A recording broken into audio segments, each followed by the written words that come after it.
আসসালামু আলাইকুম বন্ধুরা। এখন তো আমের সময়, আমের আচার না বানালে কি চলে? তাই তো আজ নিয়ে আসলাম আমের আচার আপনাদের জন্য। বানিয়ে দেখাবো আজকে আমের টক মিষ্টি ঝাল আচার। চলুন তবে রান্নায় চলে যাই। আজকে এই আমগুলোকে আমি ছোট ছোট করে টুকরো করে নিয়েছি। এগুলো হলো আটি চাপে নাই এরকম আম নিলে সবচেয়ে ভালো হয়। দেখুন আমি যে আটিগুলোকে বের করে নিয়েছি ঠিক এইভাবে। এবার আমি এগুলোতে খানিকটা একটু বেশি লবণ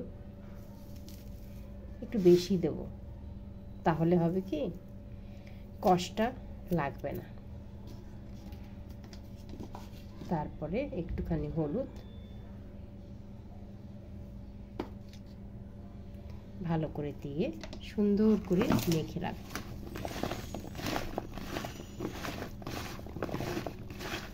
কিছুক্ষণ এভাবে রেখে দেব, আমি ভালো করে মেখে নেব।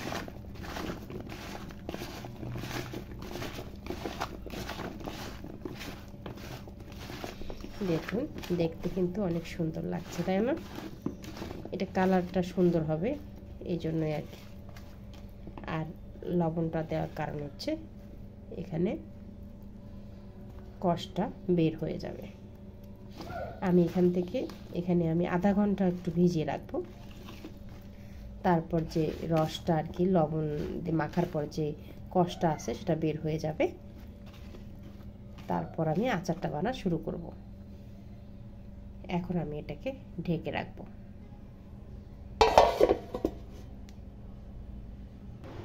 দেখুন বন্ধুরা, আমগুলো থেকে এখন পানি বের হয়ে গেছে কতগুলো। এই পানিগুলো এখন আমি ছেঁকে ফেলে দেব। এই যে বন্ধুরা, আমি চালনিতে করে আমগুলো ঢেলে পানিগুলো ছেঁকে নিলাম। এবার আমি চুলায় কড়াই বসিয়ে দিয়েছি। এবার আমি সরিষার তেল দিয়ে দিচ্ছি।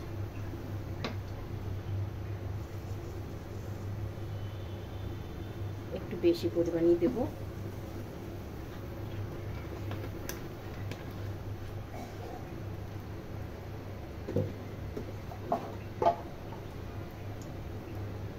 তেলটা গরম হওয়ার অপেক্ষা করছি। আপনারা সবাই অবশ্যই চেনেন, এটা হলো 5 ফোড়ন। এই 5 ফোড়নটাকে আমি ভেজে গুঁড়ো করে নিয়েছি, সেগুলো আচারে দেব। তেলটা গরম হয়ে গেছে, আমি এখন আমগুলো ঢেলে দিচ্ছি।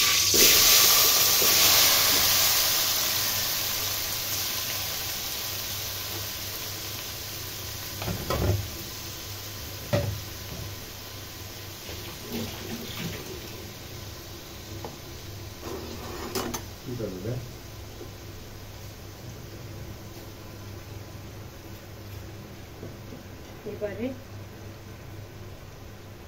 সুন্দর করে ভেজে নেব।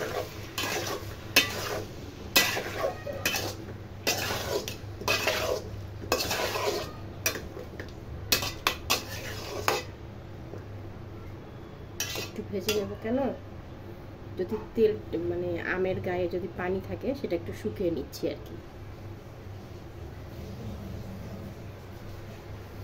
সেটাও না আর কি, পানি তো ঝরানো হয়ে গেছে, পানি নাই, তবে একটু ভেজে নিলে খেতে ভালো লাগবে, যেহেতু এটা বেশি দিন রাখা হবে।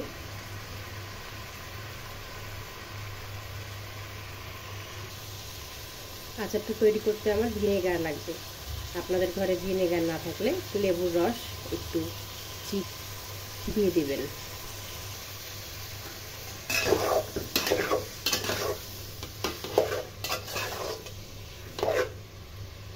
ভালো করে একটু ভেজে নেব।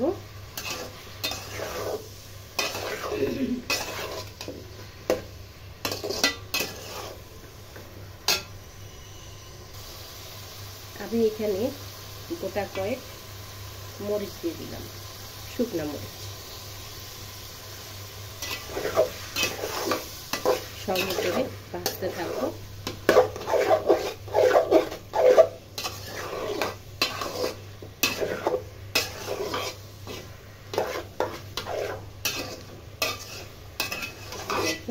কিন্তু নরম হয়ে এসেছে।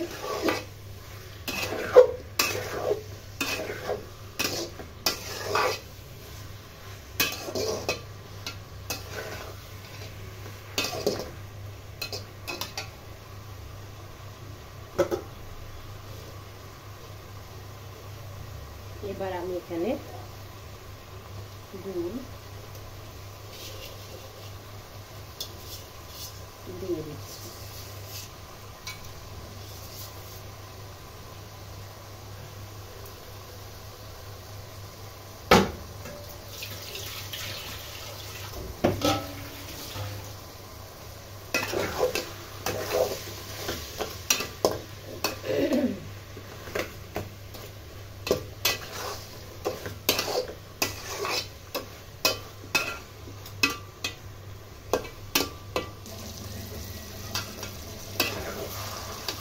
দেখুন গুড়গুলো কিন্তু গলে যাচ্ছে।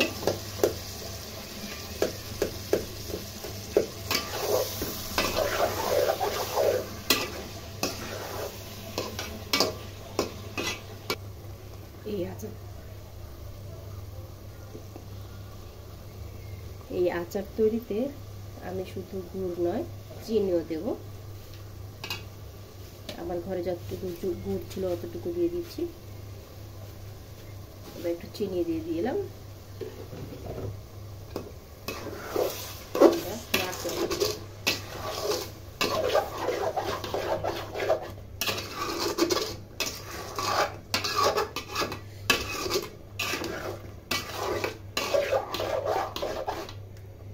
এবারে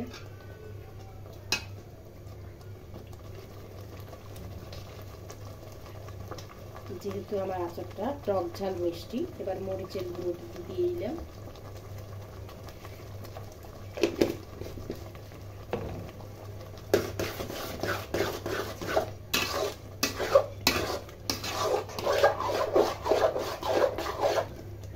শুধু ঝাল কিন্তু হবে না, শুধু মিষ্টিও হবে না, টকও হবে, কারণ আমটা ছিল আমাদের কাঁচা। এখন আমরা এইভাবে নাড়তে থাকবো অনেকক্ষণ।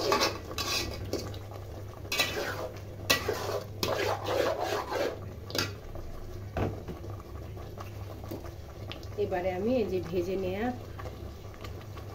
পাঁচফোড়নগুলো ভেজে রেখেছি, সেই ভেজে রাখা পাঁচফোড়ন কিছুটা দিয়ে দেব।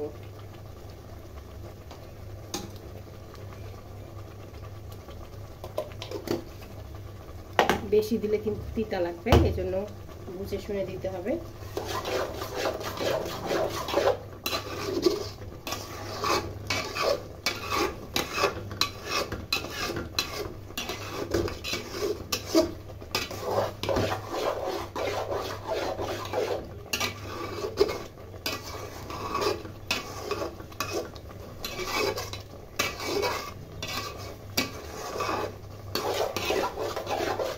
দেখুন কালারটা কিন্তু দারুণ হয়েছে, সেন্ট বের হচ্ছে।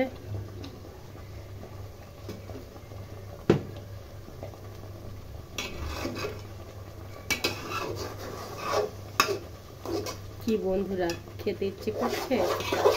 এভাবে বানিয়ে খাবেন, অনেক মজা। কতগুলো গলে গেছে, কতগুলো গোটা গোটা আছে, খেতে ভীষণ মজা লাগে।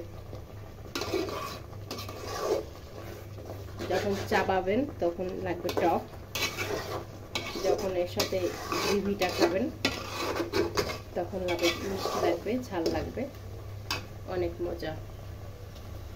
প্রায় হয়ে গেছে আমার আচারটি।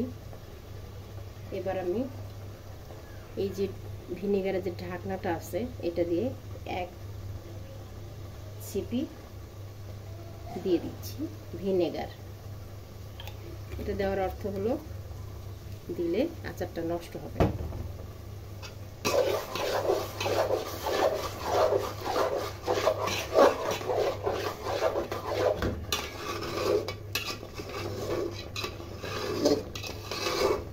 সুন্দর করে আরেকটুখানি নেড়ে চেড়ে আমরা নামিয়ে নেব। ভিনেগার দেওয়ার পরে বেশিক্ষণ রাখা যায় না।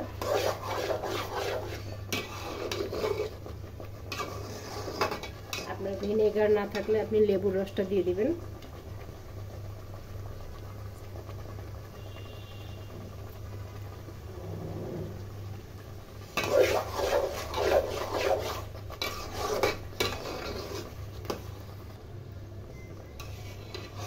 বন্ধুরা, হয়ে গেল আমার টক মিষ্টি আমের আচার। এবার এটাকে আমি ঢেলে নেব একটা বাটিতে। চমৎকার লাগছে না বন্ধুরা? আমার আচারটা দেখতে খেতে কিন্তু ভীষণ মজা হয়েছে। আমি ঢেলে দেখাচ্ছি আপনাদের। এই যে বন্ধুরা, তৈরি হয়ে গেল আমার টক মিষ্টি আচার। কেমন লাগলো অবশ্যই কমেন্টস করে জানাবেন। ভালো লাগলে লাইকস, কমেন্টস, শেয়ার করে পাশে থাকবেন। সবার জন্য শুভকামনা রইল। ভালো থাকবেন এবং ফলো করে দেবেন। এবং আমার ইউটিউব চ্যানেল আছে, সেখানে আপনারা সাবস্ক্রাইব করে দেবেন। আমার ইউটিউব চ্যানেলের নাম আরফিন কুকস, আরফিন ভিডি। আপনারা ভালো থাকবেন, সবাই ফলো এবং সাবস্ক্রাইব করে পাশে থাকবেন। আল্লাহ হাফেজ।